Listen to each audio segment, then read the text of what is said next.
जय हिंद दोस्तों। सेमीकंडक्टर एक ऐसी टेक्नोलॉजी जो इस सेंचुरी में कई देशों के लिए एक बड़ा खतरा बन गई है, क्योंकि सेमीकंडक्टर हर इलेक्ट्रॉनिक डिवाइसेस का दिल होते हैं, चाहे वो स्मार्टफोन हो, laptop, artificial intelligence, cloud computing या फिर मिलिट्री डिवाइसेस हों। वो टेक्नोलॉजी ग्रोथ और वर्ल्ड इकोनॉमी पर कंट्रोल कर सकती हैं। इसी रीजन से सेमीकंडक्टर प्रोडक्शन को लेकर देश के बीच तनाव और कंपटीशन बढ़ रहा है। सेमीकंडक्टर से रिलेटेड हम कई बिंदु डिस्कस करेंगे, जैसे सेमीकंडक्टर क्या है, सेमीकंडक्टर की हिस्ट्री क्या है, इसमें और देशों की क्या भूमिका है, इंडिया सेमीकंडक्टर सेक्टर में क्या कर रहा है। इन्हीं सब सवालों के जवाब जानेंगे हम आज के इस वीडियो में। फर्स्ट, सेमीकंडक्टर क्या है। दोस्तों, सेमीकंडक्टर एक ऐसा मटेरियल है जो कंडक्टर और इंसुलेटर के बीच के बिहेवियर को दिखाता है। ये मटेरियल कुछ कंडीशन में बिजली का अच्छा चालक होता है, जबकि कुछ दूसरे कंडीशन में बिजली को रोक लेता है। इसका सबसे बड़ा एग्जाम्पल सिलिकॉन और जर्मेनियम है। सेमीकंडक्टर का यूज इलेक्ट्रॉनिक आइटम्स में बहुत ही ज्यादा होता है, जैसे कि ट्रांजिस्टर और इंटीग्रेटेड सर्किट।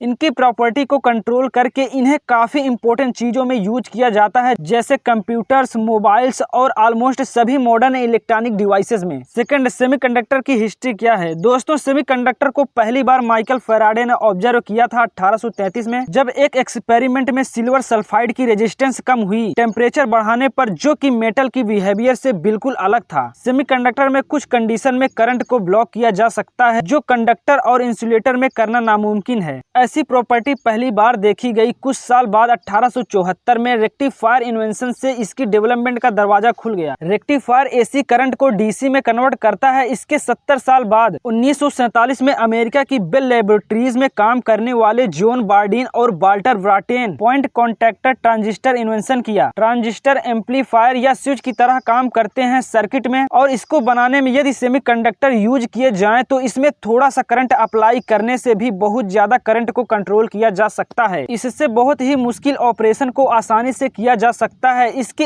एक साल बाद 1948 में विलियम शॉकली ने बाइपोलर जंक्शन ट्रांजिस्टर इन्वेंशन किया, जो पॉइंट कॉन्टैक्ट से भी अच्छा था। इससे शुरुआत हुई ट्रांजिस्टर सदी की, जिसने इलेक्ट्रॉनिक्स को क्रांतिकारी बना दिया। इससे पहले वैक्यूम ट्यूब यूज हुआ करती थी, जिसमें काफी सारी लिमिटेशन थी। इसी को ध्यान में रखते हुए इलेक्ट्रिकल इंजीनियर और रिसर्चर्स ने नई टेक्नोलॉजी को डेवलप करना शुरू किया, जिससे हमें ट्रांजिस्टर मिला। ये वैक्यूम ट्यूब से काफी कम पावर लेते हैं और वैक्यूम ट्यूब से छोटा भी होता है। इन्हें बनाने में मोस्टली जर्मेनियम का इस्तेमाल होता था, क्योंकि इसमें करंट काफी आसानी से फ्लो करता था और इसे बनाना सरल भी था। ये सारे कमर्शियल बेचे गए वेस्टर्न इलेक्ट्रिक और जनरल इलेक्ट्रिक कंपनी के द्वारा। 1950 आते आते सिलिकॉन के फायदे नजर आने लगे। फर्स्ट, ये काफी ज्यादा मौजूद है हमारी धरती पर। सेकंड है, इसमें फ्लो होने वाला करंट काफी कम लीकेज करता है। थर्ड, इसकी सरफेस पर सिलिकॉन डाइऑक्साइड की परत बन जाने से इसको प्रोटेक्शन भी मिलता है। सिलिकॉन से बने डिवाइसेस को -55 डिग्री सेल्सियस से 125 डिग्री सेल्सियस तक यूज किया जा सकता है, जबकि जर्मेनियम को 0 डिग्री सेल्सियस से 70 डिग्री सेल्सियस तक यूज किया जा सकता है। 1954 में टेक्सास इंस्ट्रूमेंट में काम कर रहे गॉर्डन टिल और उनकी टीम ने पहले कमर्शियल अवेलेबल सिलिकॉन ट्रांजिस्टर बनाया। ये इतना सक्सेसफुल हुआ कि टेक्सास इंस्ट्रूमेंट ने अमेरिका की ऑलमोस्ट सभी ट्रांजिस्टर मार्केट को कैप्चर कर लिया। फिर 1959 में बेल लेबोरेटरीज में कुछ इंजीनियर ने सिलिकॉन डाइऑक्साइड फोटोलिथोग्राफी यूज करके metal oxide semiconductor field effect transistor यानी मॉसफेट को इन्वेंट किया। ये कहीं ज्यादा स्केलेबल और कम पावर यूज करने वाला डिवाइस था। इसके बाद बहुत सारे सुधारों के बावजूद मोटरोला ने अपना 2 kg का मोबाइल फोन लॉन्च किया। जेरोक्स ने अल्टो, जो एक पर्सनल कंप्यूटर था। दोनों ही अनसक्सेसफुल रहे मार्केट में, लेकिन फिर भी इनके डिजाइन ने आगे आने वाले मोबाइल फोन्स और कंप्यूटर को इन्फ्लुएंस किया। सबसे ज्यादा जो इन्वेंशन था वो अमेरिका में ही देखने को मिल रहा था। इसीलिए आज दुनिया भर में सेमीकंडक्टर मार्केट में लगभग 50% अमेरिकन कंपनी ऑन करती हैं। दुनिया की लार्जेस्ट टेक्नोलॉजी कंपनी जैसे माइक्रोसॉफ्ट और एप्पल भी इसीलिए इतना सक्सेसफुल हो पाई हैं, क्योंकि इनको सही जगह और सही एनवायरनमेंट मिला। लार्जेस्ट सेमीकंडक्टर कंपनी की बात करें वो है एनवीडिया, जबकि ये फैबलेस कंपनी है, यानी ये खुद कोई चिप मैन्युफैक्चरिंग नहीं करती, लेकिन इनोवेट, डिजाइन और सप्लाई करती है उन्हें। फैब्रिकेशन का काम मोस्टली TSMC को आउटसोर्स फोर्स करते हैं वो, क्योंकि वहाँ काम सस्ते में हो जाता है। इसको कॉन्ट्रैक्ट मैन्युफैक्चरिंग कहते हैं। सब बड़ी कंपनी ऐसा ही करती हैं। सेमीकंडक्टर डिवाइसेस के मैन्युफैक्चरिंग प्रोसेस को फैब्रिकेशन कहते हैं। ऐसे किसी प्लांट को सेटअप करने के लिए $1 बिलियन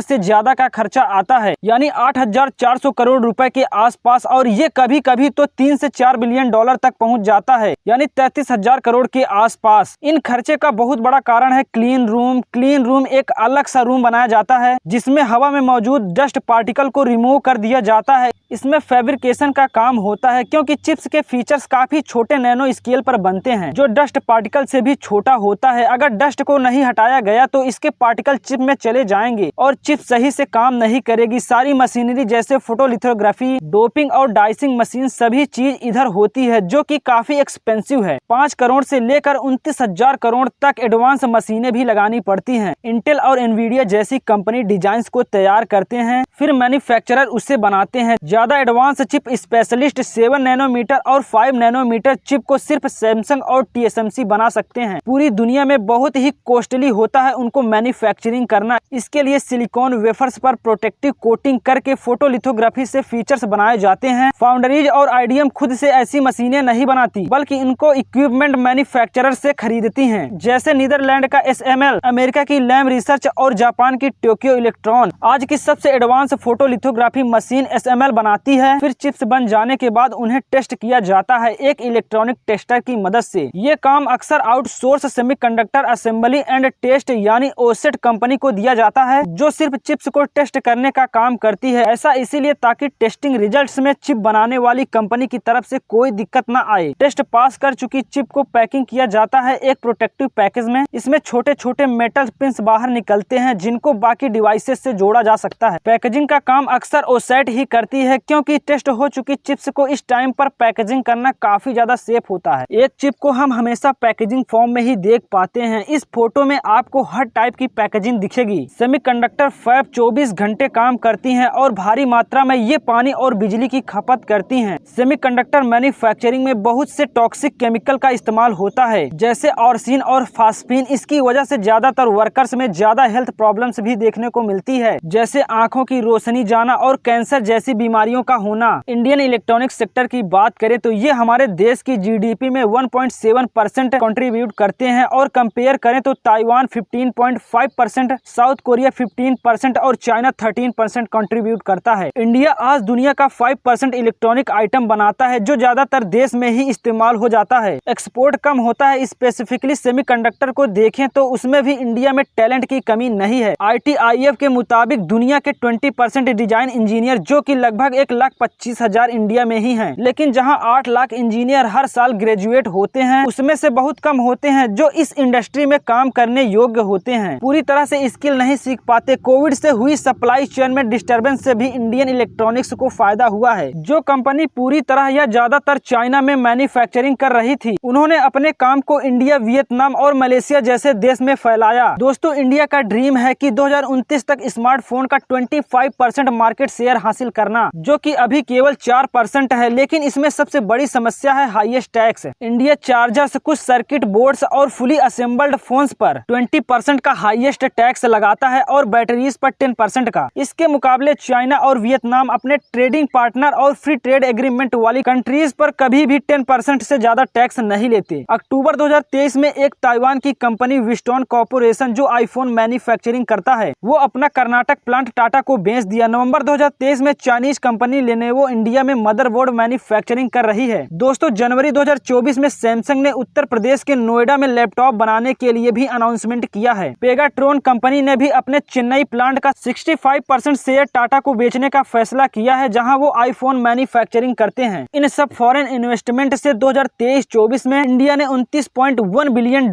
यानी 2,40,000 करोड़ रुपए के इलेक्ट्रॉनिक आइटम्स को एक्सपोर्ट किया है। सेमीकंडक्टर की बात करें तो देश में हर साल चिप्स डिजाइन किए जाते हैं। 2017 department of electronics and information technology report के मुताबिक सेमीकंडक्टर टेक्नोलॉजी इंडिया में इम्प्रूव करने के लिए सिंगापुर और जर्मनी की इंडस्ट्री के साथ पार्टनरशिप भी की गई है। इसी साल मार्च में गवर्नमेंट की तरफ से 1,25,000 करोड़ रुपए खुद इन्वेस्टमेंट की बात कही है, सिर्फ 3 प्लांट्स के लिए। एक है सेमीकंडक्टर फैब्रिकेशन प्लांट, 2 होंगे पैकेजिंग एंड टेस्ट फैसिलिटीज। ये देश का पहला फैब प्लांट होगा। इसमें पीएसएमसी और टाटा इलेक्ट्रॉनिक्स का जॉइंट वेंचर होगा। इस प्लांट में 28, 40, 55 और 110 नैनोमीटर के चिप बनेंगे। ये प्लांट गुजरात के धोलेरा सिटी में बनेंगे। इसके अलावा असेंबली, टेस्ट और पैकेजिंग के लिए 2 फैसिलिटीज बनेंगे। पहला बनेगा जागी रोड असम में टाटा इलेक्ट्रॉनिक्स की 27,000 करोड़ रुपए में, दूसरी सनंद गुजरात में। तो ये 3 कंपनीज मिलकर बना रही हैं 7,000 करोड़ रुपए में। इंडिया के लिए ये इंडस्ट्री सेटअप करना काफी इम्पोर्टेंट है, लेकिन इसमें काफी सारी मुश्किलों का सामना भी करना पड़ता है, जैसे ब्यूरोक्रेटिक और पॉलिसी में। सन 2000 के आसपास इंटेल का प्लांट बनने वाला था, लेकिन समय रहते गवर्नमेंट ने इन्वेस्टमेंट प्लान नहीं बना पाए, जिससे इंटेल ने वियतनाम और चाइना को चुना और इस तरह से देश में प्लांट की ग्रोथ रुक जाती है। अब हम पूरी दुनिया की सबसे बड़ी सेमीकंडक्टर कंपनी की बात करते हैं, Taiwan semiconductor manufacturing company TSMC। Taiwan में बेस्ड ये कंपनी मार्केट को डोमिनेट करती है। TSMC के पास अकेले ही 60% के आसपास शेयर है पूरी दुनिया का। सारी बड़ी फैबलेस कंपनी जैसे एप्पल, आर्म, क्वालकॉम और एनवीडिया सब TSMC से ही खरीदते हैं। आज TSMC ताइवान की सबसे बड़ी मैन्युफैक्चरिंग कंपनी है, लेकिन आखिर ये इतनी बड़ी कैसे बनी? TSMC दुनिया की सबसे बड़ी और सबसे एडवांस सेमीकंडक्टर मैन्युफैक्चरर है। इसके इतने बड़े और सक्सेसफुल होने के पीछे कुछ रीजंस हैं।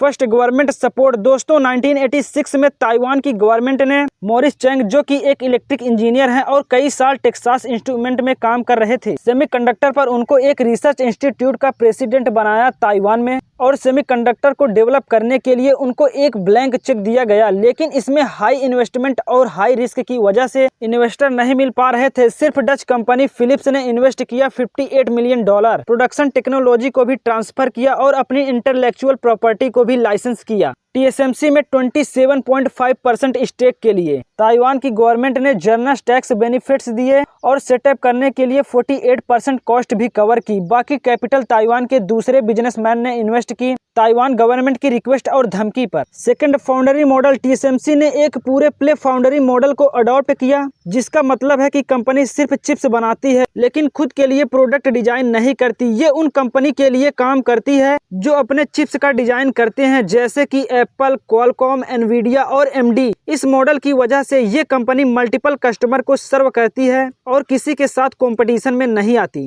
Third, advance technology. TSMC हमेशा कटिंग एज टेक्नोलॉजी में आगे रही है। ये कंपनी दुनिया की सबसे एडवांस नोड्स पर चिप्स बनाती है, जिसमें 5 नैनोमीटर और अब 3 नैनोमीटर टेक्नोलॉजी भी शामिल है। दुनिया की टॉप टेक कंपनी को हाई परफॉर्मेंस और एनर्जी एफिशिएंट चिप्स की जरूरत होती है और TSMC ने अपनी R&D में हैवी इन्वेस्टमेंट किया है ताकि ये उनकी जरूरत पूरी कर सके। फोर्थ, कस्टमर ट्रस्ट और पार्टनरशिप। TSMC ने अपने कस्टमर के साथ स्ट्रॉन्ग और रिलायबल पार्टनरशिप बनाई है, जैसे एप्पल जो अपने आईफोन के प्रोसेसर के लिए TSMC पर हैविली डिपेंडेंट करता है। ऐसे लॉन्ग टर्म पार्टनरशिप ने TSMC को एक स्टेबल और प्रॉफिटेबल बिजनेस बनाया है। Fifth, focus on innovation. TSMC innovation और कंटिन्यूअस इंप्रूवमेंट पर बहुत फोकस करती है। यह कंपनी हर साल अपने टेक्नोलॉजी को इम्प्रूव करती है और नए मैन्युफैक्चरिंग टेक्निक्स को डेवलप करती है ताकि चिप्स को और भी छोटा, फास्टर और एफिशिएंट बनाया जा सके। Sixth, global supply chain integration. TSMC ने अपना पूरा supply chain network global scale पर डेवलप किया है। ये कंपनी रॉ मटेरियल से लेकर डिलीवरी तक सब कुछ मैनेज करती है, जो कि एक एफिशिएंट और रिलायबल प्रोसेस है। Seventh, geopolitical importance.